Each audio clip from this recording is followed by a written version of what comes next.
أعوذ بالله السميع العليم من الشيطان الرجيم من همزه ونفخه ونفثه إنا أنزلنا إليك الكتاب بالحق لتحكم بين الناس بما أراك الله ولا تكن للخائنين خصيما إنا أنزلنا إليك الكتاب یقیناً ہم نے آپ کی طرف کتاب نازل کی ہے بالحق حق کے ساتھ لتحکم بین الناس بما اراک اللہ تاکہ آپ لوگوں کے درمیان اس کے مطابق فیصلہ کریں جو اللہ نے آپ کو دکھایا ہے آپ کو سکھلایا ہے ولا تکن للخائنین خصیما اور آپ خیانت کرنے والوں کے لیے خیانت کرنے والوں کی خاطر جھگڑا کرنے والے نہ بن جائیں۔ جامع ترمذی میں اس آیت کی تفسیر کے حوالے سے ایک واقعہ موجود ہے، علامہ البانی نے اس کو حسن کہا ہے۔ خلاصہ اس کا یہ ہے کہ بشر، بشیر اور مبشر یہ تین بھائی تھے، بشر، بشیر اور مبشر، جو عبیرک یا طعمہ بن عبیرک کے بیٹے تھے۔ بعض لوگ کہتے ہیں کہ ان میں سے جو بشر تھا، بشیر تھا، اس کی کنیت ابو طعمہ تھی۔ بہرحال یہ لوگ مدینے کے قبیلہ بنو قریظہ سے اپنا بنو ظفر سے تعلق رکھتے تھے۔ بنو ظفر قبیلہ تھا مدینے کا، اس سے تعلق تھا ان کا۔ بشیر جو تھا ان میں سے وہ سب سے بدتر تھا، سب سے برا۔ وہ ہجویہ اشعار کہتا، ہجو والے یعنی کہ مذمت والے، اور نام دوسروں کے لگا دیتا۔ تو مسلمانوں کی مذمت کے اشعار خود کہہ کر دوسروں کے نام لگا کے فساد دفاع کرتا، منافق تھا یہ بہت غریب اور فاقہ زدہ لوگ تھے، کھانے پینے کے لیے ان کے پاس کچھ ہوتا نہیں تھا۔ رفاعہ بن یزید کے یہ لوگ ہمسائے تھے۔ شام سے ایک مرتبہ ایک قافلہ آیا غلہ لے کر، اناج لے کر، تو اس میں سے رفاعہ بن یزید نے ایک بوری میدا خریدا۔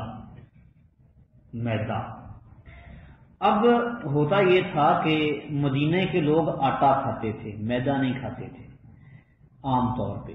جو میدا ہوتا تھا وہ گھر کے بڑے آدمیوں کے لیے سنبھال کے رکھ لیا جاتا تھا۔ تو اس نے کیا کیا، میدے کی بوری خریدی اور اسے اپنے اسلحہ سٹور میں محفوظ کر دیا، جہاں اس نے اپنا اسلحہ رکھا ہوا تھا، ویپن رکھے ہوئے تھے، وہاں پر اس نے رکھ دیا۔ اناج کی جگہ پر اناج ہو تو وہ اناج کے ساتھ استعمال ہو جاتا ہے، لیکن اب ویپن سٹور میں کون آٹا لینے کے لیے جائے گا؟ تو یہ ایک محفوظ کرنے کا اس کا ایک انداز تھا۔ اس نے اپنے اس اسلحہ سٹور میں اسلحہ کے ساتھ اس میدے کی بوری کو بھی رکھ دیا کہ جب کبھی ضرورت پڑے گی تو دیکھ لیں گے۔ تو اب کیا ہوا کہ عبیرک کے ان بیٹوں نے سٹور میں نقب لگایا اور وہ میدا چوری کر لیا، اسلحہ بھی ساتھ اٹھا لیا، چوری کر لیا۔ یہ فاقہ کش لوگ تھے، کھانے پینے کے لیے ان کے پاس کچھ ہوتا نہیں تھا۔ تو اب انہوں نے کیا کیا، جب کچھ کھانے پینے کا سامان آ گیا تو انہوں نے آگ جلائی، کھانے پکانے لگ گئے۔ اچھا، جب صبح ہوئی تو رفاعہ نے اپنے اسلحہ کے سٹور میں نقب لگانے اور میدا چرانے کی جو بات ہے وہ اپنے بھتیجے قتادہ بن نعمان کے ساتھ کی۔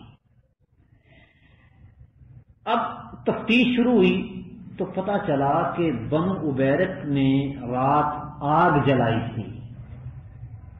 ظاہری بات ہے کچھ پکانے کے لیے آگ جلائی ہوگی، تو ہے تو ان کے پاس کچھ نہیں، تو پھر آگ انہوں نے کیسے جلا لی؟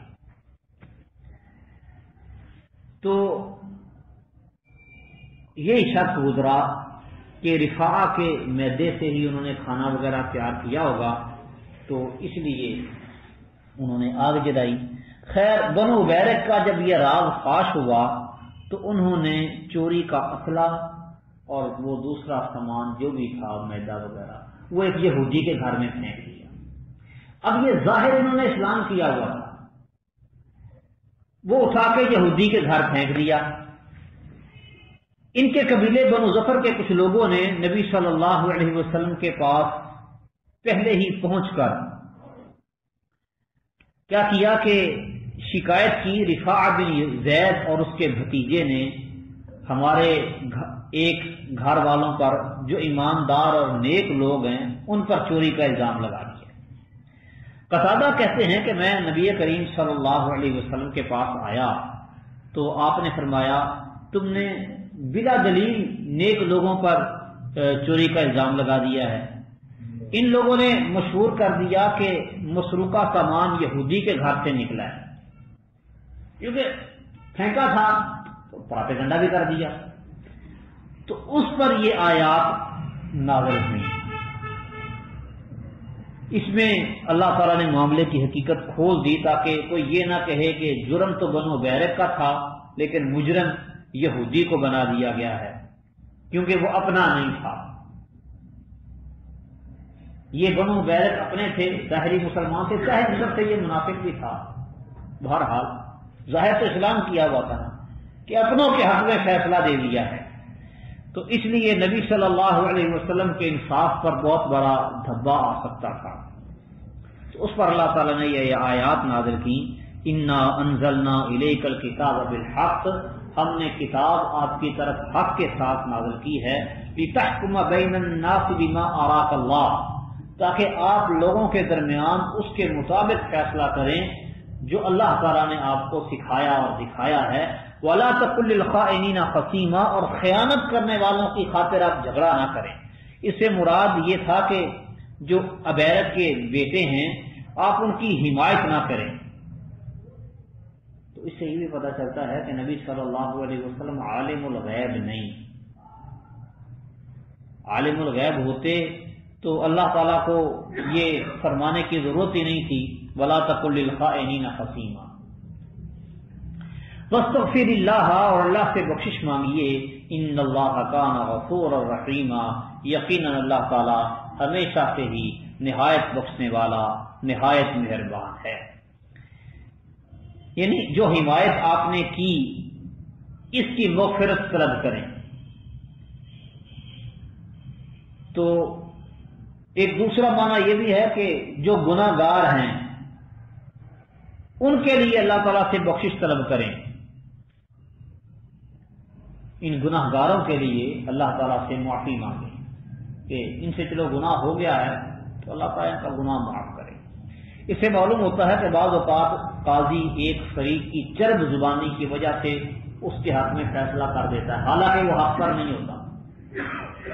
یہ آج کل جو وکالت کا سلسلہ چلتا ہے یہی کچھ ہوتا ہے، وہ بندہ خود اپنا مدعا بیان نہیں کر سکتا تو تیز ترار قسم کا وکیل وہ لیتا ہے اور قاضی کے سامنے اس کو کھڑا کر دیتا ہے۔ وہ اپنی باتوں کے سہارے جھوٹ کو سچ اور سچ کو جھوٹ بنا دیتا ہے۔ اب قاضی فیصلہ کرنے والا، اس نے تو بات سن کر ہی فیصلہ کرنا ہے، تو جو چیز اس کے سامنے آتی ہے وہ اس کے مطابق فیصلہ کر دیتا ہے۔ نبی کریم صلی اللہ علیہ وسلم نے اس بارے میں بھی خبردار کیا، فرمایا کہ میں ایک انسان ہوں، جس طرح سنتا ہوں اس کے مطابق فیصلہ کر دیتا ہوں۔ ممکن ہے کہ ایک شخص اپنی دلیل اور حجت پیش کرنے میں دوسرے کی نسبت زیادہ تیز ترار اور ہوشیار ہو، اور میں اس کی گفتگو سے متاثر ہو کے اس کے حق میں فیصلہ کر دوں، حالانکہ وہ حق اس کا نہیں، وہ حق دوسرے کا ہے۔ اسے یاد رکھنا چاہیے کہ وہ آگ کا ایک ٹکڑا ہے، اس کی مرضی وہ اسے لے لے یا چھوڑ دے۔ اس کے حق میں کسی بھی چیز کا فیصلہ کیا ہے، وہ چیز اصل میں آگ کا ٹکڑا ہے، چاہتا ہے لے لے، چاہتا ہے تو چھوڑ دے۔ یعنی نبی صلی اللہ علیہ وسلم بھی اپنے بارے میں واضح کر رہے ہیں کہ چرب زبانی کی وجہ سے اور زیادہ تیز ترار ہونے کی وجہ سے بس اوقات باطل وہ حق محسوس ہونے لگتا ہے، فیصلہ صحیح نہیں ہو پاتا۔ لہذا فیصلہ تو میں نے کرنا ہے، لیکن تم بھی اللہ سے ڈرو فیصلہ کروانے والے۔ وَلَا تُجَادِلْ عَنِ الَّذِينَ يَخْتَانُونَ أَنفُسَهُمْ، اور آپ ان لوگوں کی طرف سے جھگڑا نہ کریں جو اپنی جانوں سے خیانت کرتے ہیں۔ إِنَّ اللَّهَ لَا يُحِبُّ مَنْ كَانَ خَوَّانًا أَثِيمًا، یقیناً اللہ تعالیٰ اس شخص کو پسند نہیں کرتا، ایسے شخص سے محبت نہیں کرتا جو ہمیشہ بہت خائن اور سخت گنہگار ہو۔ مطلب یہ ہے کہ جنہوں نے دوسروں کی خیانت کی ہے، در حقیقت انہوں نے سب سے پہلے اپنی جانوں سے خیانت کی ہے۔ دوسروں سے خیانت کرنے سے پہلے وہ اپنے آپ سے خیانت کر چکے ہیں، کیونکہ دوسروں کو دغا دینے والا پہلے اپنے آپ کو دھوکہ دیتا ہے، اپنے آپ کو دغا دیتا ہے، پھر وہ دوسرے کو دھوکہ اور دغا دیتا ہے۔ یستخفون من الناس، یہ لوگوں سے چھپاؤ کرتے ہیں، چھپنے کی کوشش کرتے ہیں۔ ولا یستخفون من اللہ، اور وہ اللہ سے چھپاؤ نہیں کرتے، اللہ سے نہیں چھپتے۔ وَهُوَ مَعَهُمْ إِذْ يُبَيِّتُونَ مَا لَا يَرْضَىٰ مِنَ الْقَوْلِ، اور اللہ ان کے ساتھ ہوتا ہے اذ یبیتون، جب وہ مشورہ کر رہے ہوتے ہیں رات کے وقت، ما لا یرضیٰ من القول، اس چیز کے بارے میں جسے اللہ تعالیٰ پسند نہیں کرتا۔ وَكَانَ اللَّهُ بِمَا يَعْمَلُونَ مُحِيطًا، اور جو بھی وہ کرتے ہیں اللہ تعالیٰ اس کو خوب اچھی طرح سے احاطہ کرنے والا ہے، اس کو گھیرنے والا ہے۔ یعنی کہ ان لوگوں کا حال یہ ہے کہ گناہ کا ارتکاب کرنے میں لوگوں سے چھپتے ہیں، گناہ کرنے کے لیے لوگوں سے چھپ کر گناہ کرتے ہیں، لیکن اللہ تعالیٰ سے تو نہیں نہ چھپتے۔ جب وہ گناہ کر رہے ہوتے ہیں اللہ تو ان کے ساتھ ہوتا ہے، رات کی گھڑیوں میں نامناسب کاموں کے لیے مشورہ کر رہے ہوتے ہیں، سمجھتے ہیں کہ رات کا اندھیرا ہے، بیٹھے ہوئے ہیں، اللہ تعالیٰ ان کو دیکھ رہا ہے، اندھیرے میں لوگوں سے چھپ گئے، اللہ تعالیٰ سے نہیں چھپے۔ یہ جو بیماری ہے نا موبائلوں کی، نوجوان نسل آج کل سردیوں کا موسم، رضائی میں منہ دیا کمبل کے اندر اور بس لے کے بیٹھے ہوئے ہیں، چھپ کر سب کے سامنے سب سے چھپے ہوئے، جو مرضی نکالی جائیں پڑھی جائیں دیکھتے جائیں، سمجھتے ہیں کہ ہم چھپ گئے۔ نہیں، اللہ تعالیٰ سے تو نہیں چھپے نا، اللہ رب العالمین دیکھ رہا ہے، اس سے نہیں چھپ سکتے۔ یستخفون من الناس ولا یستخفون من اللہ وہو معہم، اللہ ان کے ساتھ ہوتا ہے، اور اللہ کے ساتھ ہونے کے باوجود وہ اس طرح کا گناہ والے کام کریں جن سے شریعت اسلامیہ نے منع کیا، تو ان کو اللہ سے ڈرنا چاہیے۔ ہا انتم ہؤلاء جادلتم عنہم فی الحیاۃ الدنیا، سنو تم پھر وہی ہو کہ تم نے ان کی طرف سے جھگڑا کیا ہے دنیاوی زندگی میں۔ فَمَن يُجَادِلُ اللَّهَ عَنْهُمْ يَوْمَ الْقِيَامَةِ، تو قیامت کے دن ان کی طرف سے اللہ سے کون جھگڑے گا؟ أَمَّن يَكُونُ عَلَيْهِمْ وَكِيلًا، یا کون ان پر وکیل بنے گا، ان کی وکالت قیامت کے دن کون کرے گا؟ یہ ان لوگوں کو کہا جا رہا ہے جو عبیرت کے بیٹوں کے بارے میں بحث کر رہے تھے، ان کی طرف سے وکالت کر رہے تھے۔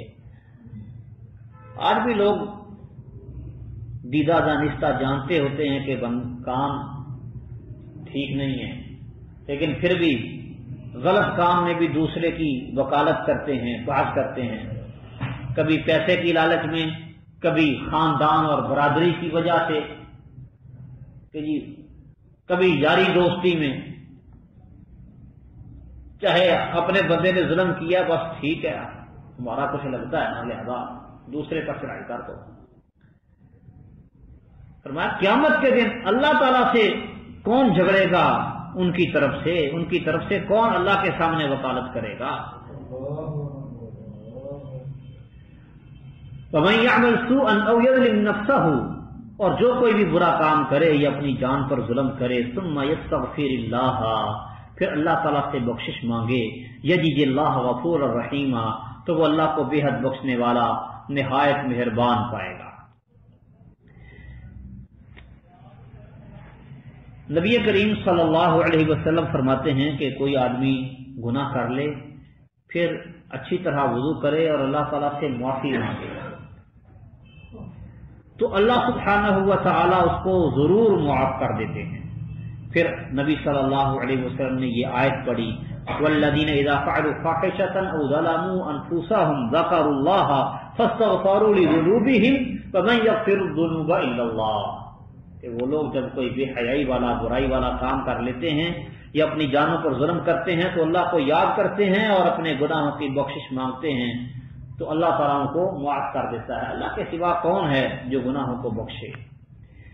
تو اس آیت میں ہر قسم کے گناہوں کے برے نتائج سے محفوظ رہنے کا طریقہ بتایا گیا ہے کہ بندہ گناہ کر لیتا ہے تو ظاہری بات ہے گناہ کا نتیجہ برا ہی نکلنا ہے، دنیا میں بھی اور آخرت میں بھی۔ تو اب اس کے لیے گناہ آخر انسان ہے، اس سے سرزد ہو گیا، تو اس کے برے نتیجے سے بچنے کے لیے کیا ہے؟ اللہ تعالیٰ سے توبہ کر لے۔ من یعمل سوءا او یظلم نفسہ، جو کوئی برا کام کرتا ہے، سو ایسے کام جس سے دوسروں کو نقصان پہنچاتا ہے، یظلم نفسہ اپنے آپ پر ظلم کرتا ہے، یعنی جس سے صرف اپنے آپ کو نقصان پہنچتا ہے۔ دوسروں کو نقصان پہنچانا جیسے جھوٹی گواہی دے دینا، کسی کو مار پیٹ دینا، دوسروں کو نقصان، اپنا نقصان، اپنے آپ پر ظلم، وہ کیا ہوتا ہے؟ مثلا نماز چھوڑ دی، شراب پینا، جھوٹ بولنا۔ تو جو بھی کوئی ایسا کام کر لے گا اللہ تعالیٰ سے بخشش طلب کرے، اللہ اس کو معاف کر دے گا، اللہ تعالیٰ کو بڑا بخشنے والا نہایت رحم کرنے والا پائے گا۔ فَمَن يَكْسِبْ إِثْمًا فَإِنَّمَا يَكْسِبُهُ عَلَى نَفْسِهِ، اور جو کوئی گناہ کمائے تو وہ اسے صرف اپنی جان پر ہی، اپنے آپ کے خلاف ہی گناہ کماتا ہے۔ وَكَانَ اللَّهُ عَلِيمًا حَكِيمًا، اور یقیناً اللہ تعالیٰ ہمیشہ سے ہی خوب جاننے والا نہایت حکمت والا ہے۔ کسب عام طور پر اس نفع کو کہتے ہیں جو حاصل کیا جاتا ہے، جو بندہ خود کماتا ہے۔ تو گناہ والا کام یہ بھی اس کا اپنا کسب ہی ہوتا ہے، وہ خود کماتا ہے، اس لیے اس پر بھی یہ لفظ بولا گیا۔ مطلب یہ کہ جو بھی گناہ کرے گا وہی اس کی سزا بھگتے گا، کوئی دوسرا اس کی سزا میں پکڑا نہیں جائے گا۔ جیسے اللہ تعالیٰ نے دوسری جگہ پر فرمایا ہے لا تزر وازرۃ وزر اخری، کوئی بوجھ اٹھانے والی جان کسی دوسرے کا بوجھ نہیں اٹھائے گی۔ وَمَن يَكْسِبْ خَطِيئَةً أَوْ إِثْمًا ثُمَّ يَرْمِ بِهِ بَرِيئًا، اور جو کوئی خطا یا گناہ کمائے پھر اس کی تہمت کسی دوسرے بے گناہ پر لگا دے، بری جس نے کوئی جرم نہیں کیا اس پر تہمت لگا دیتا ہے، تو فَقَدِ احْتَمَلَ بُهْتَانًا وَإِثْمًا مُبِينًا، تو اس نے اپنے ذمے لے لیا ہے بہت بڑا بہتان اور صریح گناہ، اس نے بہت بڑے بہتان اور صریح گناہ کا بوجھ اٹھایا ہے۔ خطیئہ اس گناہ کو کہتے ہیں جو غیر ارادی طور پر ہو، اور اسم اس گناہ کو کہتے ہیں جو ارادتاً کیا جائے۔ غیر ارادی طور پر سرزد ہونے والا گناہ خطیئہ، اور ارادتاً سرزد ہونے والا گناہ اسم۔ مطلب یہ ہے کہ خود بندہ گناہ کا ارتکاب کرے، اس سے غلطی ہو جائے یا جان بوجھ کر خود غلطی کرے، اور پھر غلطی کر کے گناہ کر کے الزام اس کا لگا دے پاک صاف بندے پر، تو یہ بہتان ہے۔ بے گناہ شخص پر تہمت لگانے کو، الزام لگانے کو بہتان کہا جاتا ہے، اور بہتان کی سزا اللہ سبحانہ و تعالی نے مقرر کی ہے کہ بلا وجہ کسی پر الزام دھر دینا۔